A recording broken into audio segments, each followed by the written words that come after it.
네, 모멘텀은 1도 없고 정말 불확실성만 가득한 시장입니다. 전일 또 코스닥 지수가 2%대라는 낙폭을 보여줬습니다. 뭐 일주일 내내 저희가 지금 뭐 같은 얘기, 같은 패턴만 또 반복이 되는 시장이 아닐까 싶은데 오늘도 시장 얘기 DB금융투자 잠실지점 조성우 과장과 나눠보겠습니다.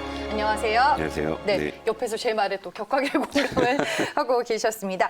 많은 투자자분들이 지금 주식을 매도하기에는 좀 타이밍이 늦은 건 아니냐 이렇게 생각하는 것 같기도 하고요. 주식을 사기에는 또 겁이 나는 것 같기도 합니다. 시장뿐만 아니라 종목에 대해서도 고민이 많으실 것 같은데요. 혼자 고민하지 마시고 오늘도 027-4875, 027-4875로 전화 주셔서 남겨주시길 바라겠습니다. 샵 2034로 궁금한 점 또 문자로 남겨주시면요. 저희가 추후에 코멘트 도와드리겠습니다. 그럼 퍼스트 클래스 오늘의 주제 먼저 공개할게요.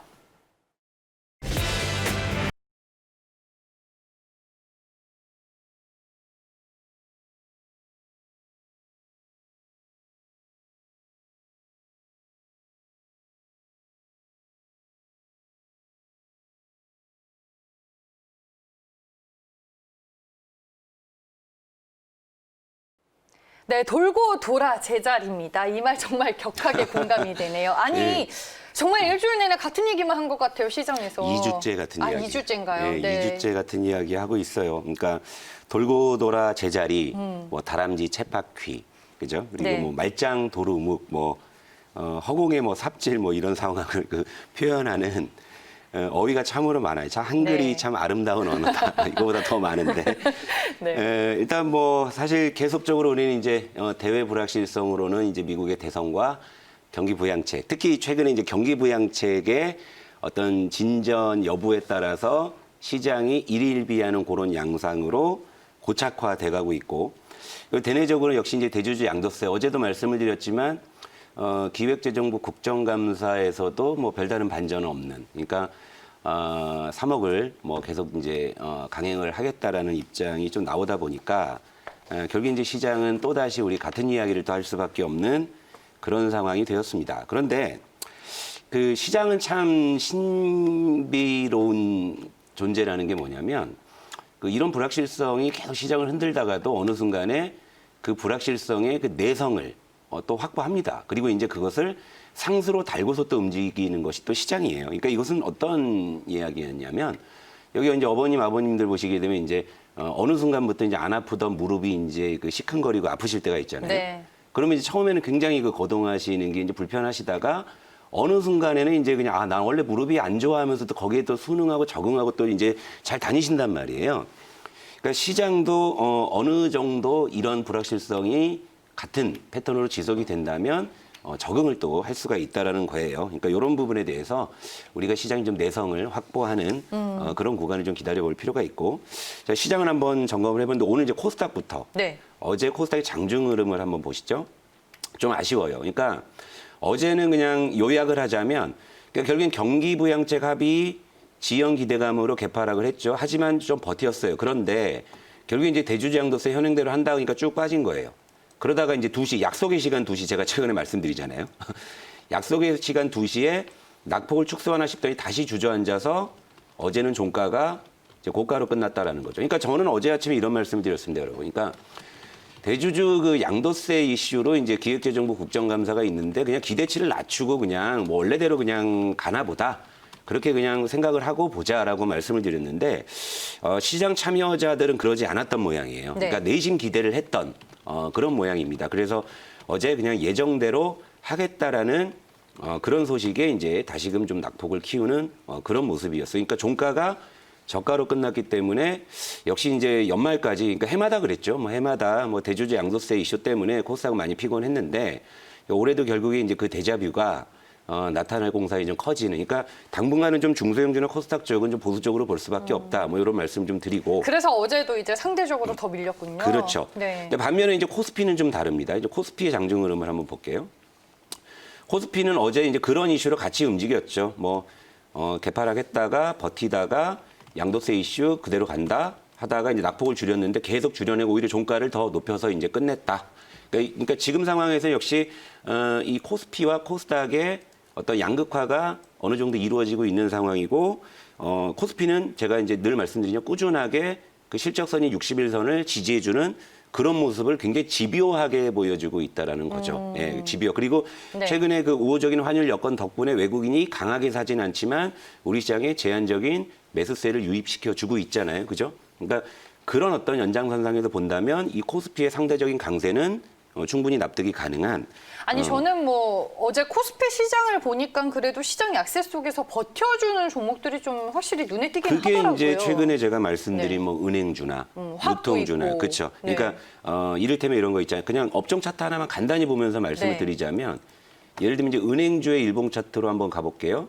제가 누누이 말씀이 최근에 외국인의 메뉴판에는 이런 거예요. 그러니까 자 오른쪽보다 왼쪽이 높은 그러니까 이제 올해 오른 게 없는 그런 업종들 이런 쪽에 이제 외국인들이 제한적인 그런 매수세가 들어오는데 바로 이제 이런 것들도 이제 코스피가 상대적으로 강세를 보인 요인이고 그리고 또 하나 이제 제가 누누이 말씀드린 게 최근에 그 시장의 이 어떤 특징은 웹도덕이다. 결국에 이제 외국인의 선물 방향성에 따라서 그대로 동조화되는 특징. 요거 이제 어제도 이제 장중 추이를 한번 외국인의 장중 선물 매매 추이랑 지수를 한번 비교해 본 표를 한번 좀 보여주시죠. 요거 그러니까 그대로예요. 그러니까 뭐 지금 상황에서 이것과 이제 다른 패턴이 나타나지는 않습니다. 예.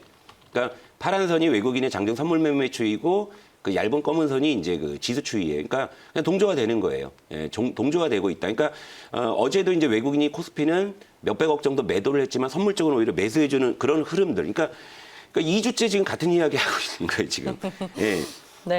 그러니까 뭐 사실 뭐 이런 상황에서 뭐 우리가 알던 그 불확실성이 또다시 우리 시장을 괴롭히고 있는 이런 상황이고 또 만약에 시장이 반등한다면 그런 불확실성이 조금 이제 진정되는 기대감 뭐 이런 정도밖에 안 되니까 사실 요즘에는 이제 같은 이야기 계속 드리는 것도 되게 죄송해가지고 그러니까요. 예, 그러니까 이 와중에 이제 미국 대선은 이제 10일 앞으로 다가왔잖아요, 그죠? 그리고 이제 그렇다면은 결국에는 뭐 여기까지 온 김에 뭐 미국 대선까지도 봐야 되겠다라는 그러니까 11월 3일에 선거인단 투표가 있기 때문에 그러니까 이제 뭐 당분간은 좀 이런 식의 패턴으로 좀 갈 수밖에 없지 않느냐. 그러니까 코스닥은 상대적으로 계속 수급 부담이 있는 상황이고 코스피가 상대적으로 선전하는 뭐 그런 흐름들. 그러니까 뭐 이슈가 좀 새로운 게 있어야 저도 이제 그거 가지고 좀 말씀 많이 드리겠는데 매일 좀 같은 이야기 드리는 것도 좀 죄송하고 예, 그렇습니다. 맞아요. 네. 네. 일단은 뭐 우리가 지금 같은 패턴의 시장 흐름을 보면서 얘기를 나누고는 있는데 그 안에서 우리가 또 전략을 또 잘 수정하는 게 중요하니까요. 이런 점들 궁금하시면은 027-4875, 027-4875로 주저하지 마시고 전화 주시길 바라겠습니다. 오늘도 이제 뭐 종목 궁금해하시는 분들이 상대적으로 많네요. 끝번호 네, 오늘 뭐 전화로 이제 동국 SNC, 코스메카 코리아 이렇게 접수가 됐습니다. 끝번호 2390님이 동국 SNC 궁금하다라고 말씀해 주셨고요. 0906 끝번호님은 코스메카 코리아인데 또 과장님께서 얘기를 그거는 해주셨던 잠깐 제가 종목이기도 짚어드리고 그러면 예, 먼저 봐주시겠어요? 예, 코스메카 코리아. 사실은 이게 네. 제가 방송에서 손절가를 12,000원 제시해드렸는데 네. 여기 지금 대롱대롱 매달려 있어요. 대롱대롱 매달려 있어서 저도 이틀 정도 좀 지켜보고 있는 건데 네. 일단 요거는 이제 이 11,500원 정도까지 일단 좀 낮춰놓고 있는 상황이고 다만 지금 12,000원에서 150원 정도 내려와 있는 상황이기 때문에 제가 공식적으로 아직 포트에서 이제 편출은 안 한 거예요. 그러니까 지금 굉장히 하방 경직을 좀 보여주고 버티고 있는 모습은 분명하고 최근에 화장품주나 면세점주 쪽도 굉장히 하방 경직을 보여주고 있기 때문에 여기서 일단 좀 지켜보고 있는 것이기 때문에 이거 이제 문의 주신 분도 같은 관점에서 조금 더 지켜보시고 이제 조만간에 이제 이 부분에 대해서 만약에 조금 더 하락이 나온다면 제가 그때는 이제 정식으로 다시 한번 AS를 해드릴 거니까 요거는 이제 그런 식으로 가늠을 좀 하고 이제 다른 것도 해주시죠. 네, 알겠습니다. 네, 코스메카 코리아 오늘 이제 접수가 됐습니다. 과장님께서 또 짧게 코멘트를 해주셨고 추후에 AS 말씀해 주셨으니까요. 저희가 한 번 더 다뤄보도록 하겠습니다. 네, 계속해서 많은 접수가 들어오고 있습니다. 끝번호 8960님이 금강공업. 지금 바로 접수를 해주셨는데 이것도 한번 보고 넘어가 볼까요? 예, 이것도 네. 지금 최근에 그러니까 이게 네. 그러니까 이런 거잖아요. 그러니까 그 옆집에 불이 나면 우리 집에 연기 들어온다고. 네. 그러니까 이제 신고가를 계속 벗겨내는 흐름에서 최근에 코스닥 약세에 따라서 어느 정도 지금 이제 조정을 좀 받고 있는데 자 전체적으로는 지금 정배열 추세가 유효합니다. 유효하다라는 것이고 자.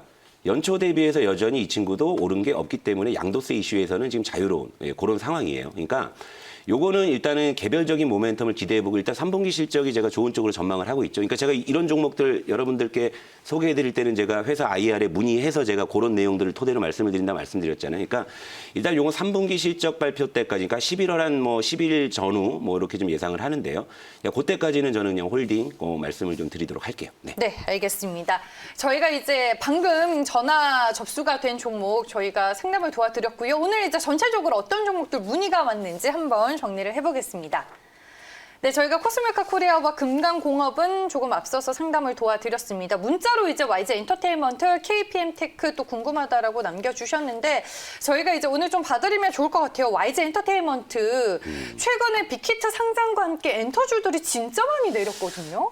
네. YG 엔터에 한번 보시죠. 네. 요거는 사실 저도 이제 계속 좀 지켜봐왔던 녀석인데 매수가가 지금 54,000원. 54,000원이시네요. 거의 뭐 이거는 고점인데 일단 뭐 차트를 뭐 띄워주셨네요. 지금 네. 일단 고점에서 이건 뭐 명백히 추격 매수라는 거는 인정하셔야 될 것 같고 최근에 주가가 이제 급락세죠. 뭐 그냥 뭐 하락도 아니고.